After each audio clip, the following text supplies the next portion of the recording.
And in this lesson, I am going to teach you about the single most important strategy for the reading section. In fact, most of the other reading strategies are really just versions of this main idea. Use dumb summaries, okay? Whenever you're given a passage, an answer choice, a chart, a vocab word, the question itself, you can dumb it down, you can simplify it, you can remove details to focus on the essential ideas inside. And I should point out that this is pretty much the opposite of what we're taught in school. So if you're reading, let's say, Romeo and Juliet, and your teacher asks you to summarize the main idea, you can't just say love and war. Your teacher's going to want way more than that. They're going to usually want it in a 5-paragraph essay talking about the specific scenes in the play that support your idea. And that is a valuable skill, but it's not one that we need for the SAT, mostly because we just don't have that kind of time. We have to move fast. We have to cut to the core of a passage really quickly and confidently, and dumb summaries let us do that. So let me show you how a dumb summary would work using a question that I know would make most people groan, a 200-year-old poem, okay? So the question itself is just asking for us to capture the main idea. So it's very simple. And as we read the poem, we can just listen for the overall vibe. In fact, the best dumb summaries are often just the connotations of what we're reading, positive, negative, or some combination of the two.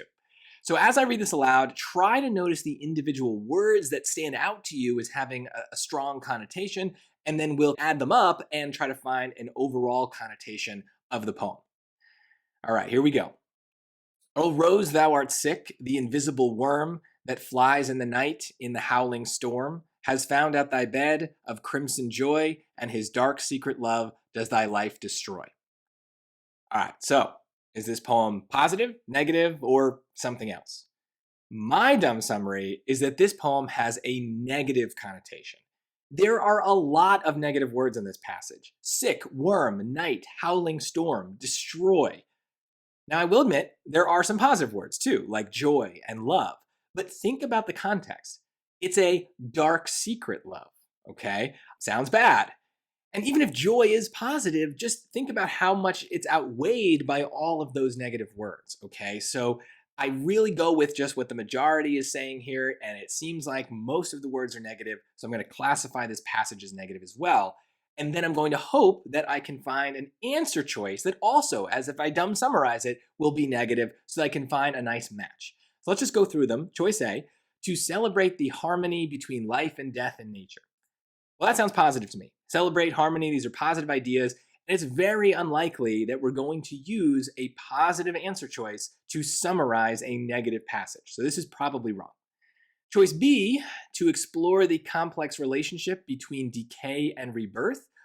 Well, decay is negative, but rebirth is positive. So this is much more of a mixed connotation.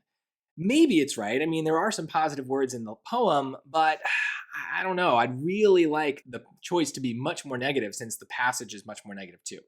Let's look at choice C. To show how different species interact in the environment. Well, okay, how do they react? Do they interact in a good way or in a bad way? This is a great example where we have a choice that has no connotation at all. It's going out of its way not to take a side. So that's probably not right since we clearly had a negative passage. We want a very clear negative choice. And choice D is going to do that for us. To lament the power of corrupting forces in the world.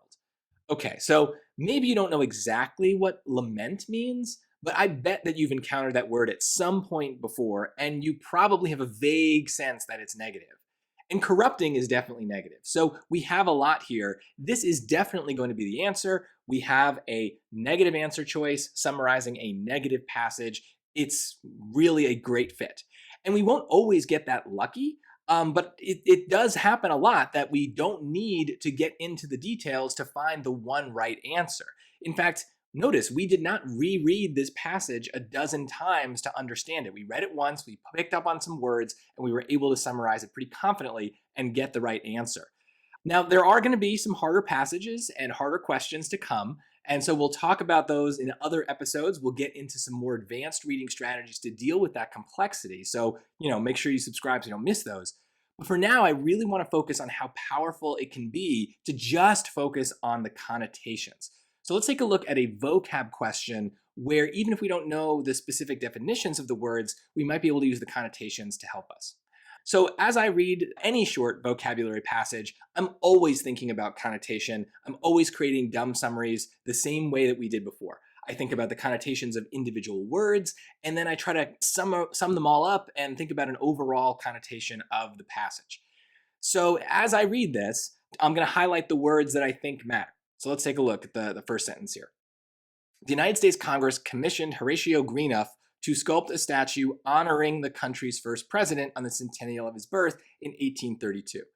The final work, known as Enthroned Washington, was blank in the press by those who felt it inappropriate, even offensive, to depict George Washington as bare chested and muscular. Criticism of the statue continued for decades until it was eventually removed from the National Mall in 1908. So maybe this thing starts out positive, okay? But the blank clearly needs a negative. There's a definite shift in this passage, and we have a lot of negative words telling us what the press probably thought of this statue, this weird, jacked George Washington statue. Now we can look at the answer choices and we can still do the same thing, try to think about the connotations of these words. So maybe we can't specifically define each of them, but we should have a sense of their connotation. Hopefully, you know that promoted and validated are both positive words, okay? So it's not likely that they're going to be right. We would really not want to put a positive word in this blank that clearly needs a negative word. The other two are a little hard. Refuted is an important word to know. Maybe you've already encountered it at some point in your SAT prep, but maybe you don't quite know the definition. You don't have an ability to recite it. That's okay. I'm hoping that you have some kind of memory that it's a negative word. And then excoriated is maybe even less familiar, but I'm hoping also that just maybe based on the spelling, like the way it sounds, like you can also sense that it's probably negative too. Now, if we have no idea what either of these words mean, then we just need to pick something and move on. So just, you got a 50-50 shot. That's pretty good for just knowing the connotations. So that's not so bad. And you pick something and move on. But I have a feeling that you probably do know a little bit more about that word refute, because it is common enough that you've probably encountered it at some point before and looked up its definition. And you probably sense that it doesn't quite work here. It means to prove wrong. So it wouldn't really make sense in this context, right? The press is refuting the statue. So, I mean, you can refute an argument, but you can't really refute a work of art, or you can't refute a statue. So it just doesn't really fit with what's going on here.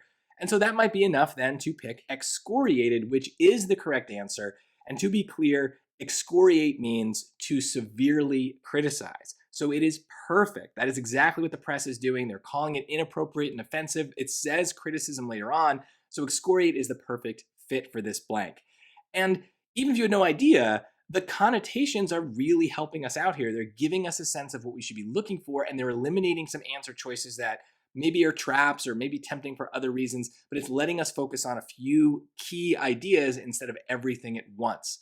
And hopefully, the next time you encounter words like refute and excoriate, you will remember the definitions. But even if you don't, I think you're going to remember the dumb summary connotation of the word. And again, that might be enough to get a question right, either by eliminating it or, picking it if that's what we need. Let's do one more question where the connotation is going to help us out a lot. This is one of the SAT's transition questions. And you can tell from the answer choices that we're going to need to connect the ideas in these sentences. So once again, we're going to just try to keep it as dumb as possible as we read these, okay? So for the first sentence, Mr. Rogers believed that children's programming was an essential part of emotional and social education. To me, this is positive. We have a couple of words that I can vaguely construe as positive. It's not super positive, but it's definitely not negative. So let's keep reading. He testified in Congress on behalf of increased funding for public broadcasting. His persuasive argument was largely responsible for shifting the consensus among lawmakers to fully fund the fledgling PBS channel. There's even more positive ideas here. It's clear to me that our dumb summary is that we have a continuous string of positive ideas, okay? So I want a transition word that is going to reflect that. And right away, I know that words like despite this and however aren't going to work because those are transitions that we use to show a contrast, right? So positive to negative or negative to positive. So I can cross those out pretty confidently. For the other two, it's a little trickier. Accordingly and likewise are both words that we would use to continue a connotation, continue an idea.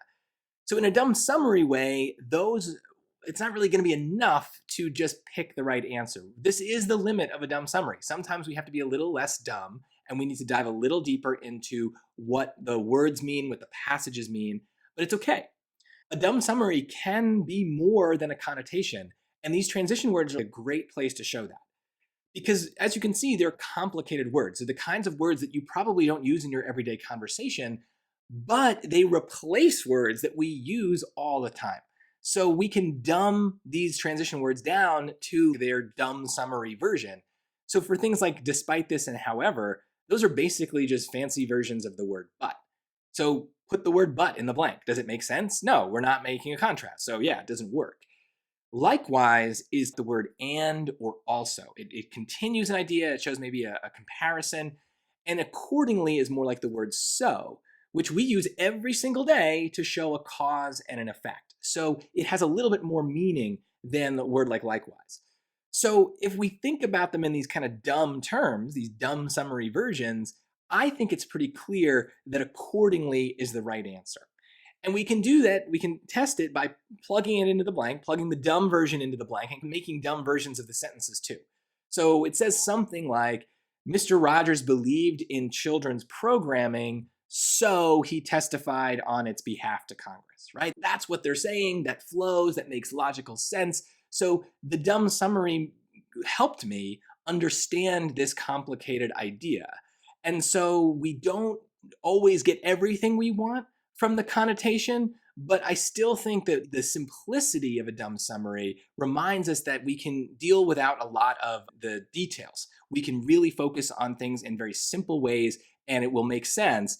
And so just as a reminder of what this strategy is doing, it's going against what we learn in school. We are told to focus on details. We are told to give specific examples and really get into the nitty gritty of what we're reading. We don't have the time for that on an SAT. We have to move faster. And a lot of times it's not even worth our time to dive deeper. We don't have the time, but it's also not really helpful. The best thing to do, keep it simple, dumb it down. And look, if the dumb summary isn't enough, if connotation doesn't get there, or if simplifying the words doesn't get there, we can always read more. We can always dive deeper and look at more details. But you have to start from a place of dumbing it down, right? Don't do more work than is necessary. Be dumb at first and then do more if you need to. But I think you'll be surprised how often even simple stuff like the connotations of the words in the sentences can help you get an answer very quickly. So trust the process a little bit and you will see that the SAT is not as complicated as it might seem at first glance.